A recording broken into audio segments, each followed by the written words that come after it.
வந்து ஒரு 11 வருஷமாக போட்டு வரோங்க. அதுக்கு வந்து நம்ம கம்ப கலைஞர்கள் எல்லாம் நல்லா ஒத்துழைப்பு கொடுக்குறாங்க. அதனால் சாமி வந்து நாங்கள் 66 நாள் வருஷத்துக்கு ஒரு முறை அந்த நாளில் வந்து அந்த பூஜையை கரெக்டாக பண்ணிட்டு வரோங்க. இந்த பூஜை எதுக்காக செய்வீங்க, யாருக்காக செய்வீங்க, அதை பற்றி பேசுவீங்க. கம்பையோட ஆளுநர் தரிசனத்துக்கு வந்து பார்த்தீங்கன்னா சிவபெருமான் 6வது காட்சி கொடுத்த நாளுக்கு அது முக்கியத்துவமாக நம்ம மிருதங்க வாசிக்கிற நந்தி பகவான் காட்சினாலும் அவர் நடந்ததில் அந்த காட்சி கொடுத்தாருன்ற மாதிரி ஐதீகம். அதனால் நம்ம அந்த மிருதங்க கம்பையை வாசிக்கிறதுனால அந்த அந்த நேரத்தில் நம்ம இந்த கம்பை கொஞ்சம் சிறப்பாக செய்யணும். அந்த ஒரு 6வது காட்சி நம்ம கலைஞர்கள் செய்யறதுனால நமக்கு அந்த காட்சி கிடைக்கணும், நம்ம கலைஞர்கள் மேலும் வளரணும். அதனால் இந்த கலைஞர்கள்லாம் ஒன்றுமே சேர்ந்து இந்த நாளில் தேர்வு பண்ணி இந்த பூஜை செய்து 11 வருஷமாக தொடர்ந்து பண்ணிட்டு வரோம். கதியாக உந்தனை கொண்டாடி முன்னவன் குறைகளை சொல்லி எங்கள் மீது வறுமையாய் வைத்து நீ குழப்பமாய் இருப்பது என்று நான் உன்னை சதமாக நம்பினேன்.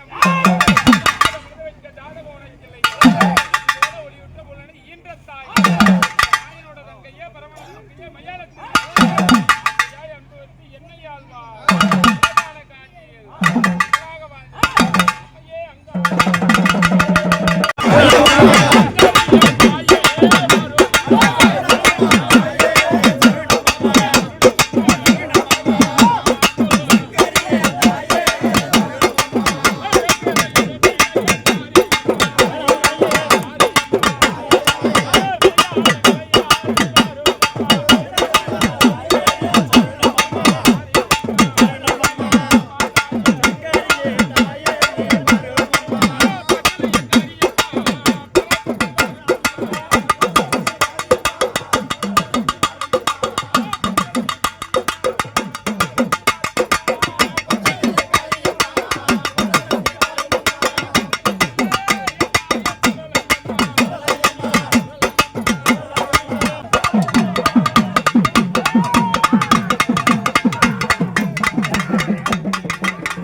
சொல்லு சாமி, யாரு வந்தது?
இப்போ வந்து பார்த்திங்கன்னா அபிஷேகம்லாம் செஞ்சு முடிச்சுட்டு கடைசியாக வந்து பம்பையை கழுவி கொண்டு போய் நாங்கள் சிவன் பாதத்துக்கிட்ட வச்சு தான் நாங்கள் வந்து இந்த பம்பைக்கு வந்து பூஜை செய்வோம்.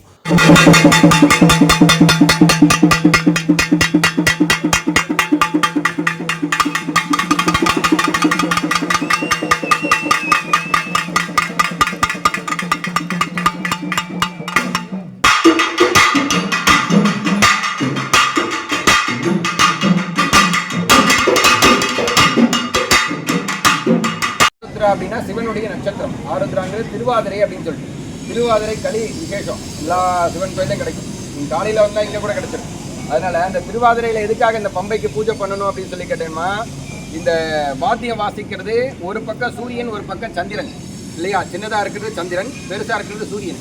சூரியனும் சந்திரனும் சேர்ந்தது தான் வாத்தியம். அதனால அந்த மாதிரி அந்த வாத்தியத்துக்கு என்ன பண்ணுறோம், நம்ம நந்தி இருக்கார், சிவபெருமானுடைய வாகனம் தான் நந்தி. அப்போ நடராஜர் சிவபெருமான் தான் நடராஜராக நடனம் ஆடுறார் சிதம்பரத்தில். அந்த மாதிரி இருக்கும் பொழுது தான் இந்த நந்திக்கு பூஜை பண்ணோம் அப்படின்னு சொன்னோம்னா எந்த ஒரு வியாதிகள் இல்லாமல் எல்லாரும் நல்லா இருக்கணும், அதே போல் தொழில் வியாபாரம் நல்லபடியாக நடக்கும் அப்படிங்கிறது ஒரு அர்த்தம். அதே போல் வந்து நந்தி இருக்கும் பொழுது என்ன பண்ணணும், இது சிவபெருமானுக்கு உரியது இந்த பம்பை. அப்போ நம்ம என்ன பண்ணணும், வீட்டில் வைக்கும்போது வெறுந்தரையில் எங்கேயுமே வைக்கக்கூடாது. வெறுந்தரையில் வைக்கக்கூடாது, ஒரு வஸ்திரத்தை போட்டு தான் வைக்கணும். அதே போல் நீங்கள் எந்த ஒரு பூஜை பண்ணால் நீங்கள் தொட்டு கொடுத்து நமஸ்காரம் பண்ணிட்டு தான் வாசிக்கணும். சாமி எனக்கு காசு 100 ரூபா கொடுக்குறேன் எடுத்தாக்க அடிக்கிறேன்னு வாசிக்கக்கூடாது. அதுக்குன்னு ஒரு மரியாதை கொடுத்து வாசித்தோம்னா தான் நமக்கும் வாசிப்பு நல்லாயிருக்கும், நம்ம கை கால் நல்லாயிருக்கும், அது வியாதிகள் இல்லாமல் நல்லா இருக்கணுங்கிறதுக்காக தான் இது பண்ணுறது இல்லைங்களா? எல்லாரும் நல்லா இருக்கணும் அப்படின்னு சொல்லிட்டு சிதம்பரம் நடராஜரை வேண்டிக்கோங்க. உள்ள அதுக்கு தான் நடராஜர்கிட்ட வச்சு பூஜை பண்ணுது. வேண்டிட்டு ஒவ்வொரு வருஷமும் நமக்கு வியாபாரம் தொழில் நல்லபடியாக அமையணும்னு வேண்டிக்கோங்க. எல்லாரும் தீர்க்காயோட வியாதிகள் இல்லாமல் இருக்கணும்னு வேண்டிக்கோங்க. வெற்றிவேல் முருகனுக்கு, முருகனுக்கு, மலையாருக்கு, ஹர ஹர ஹர ரூகரா.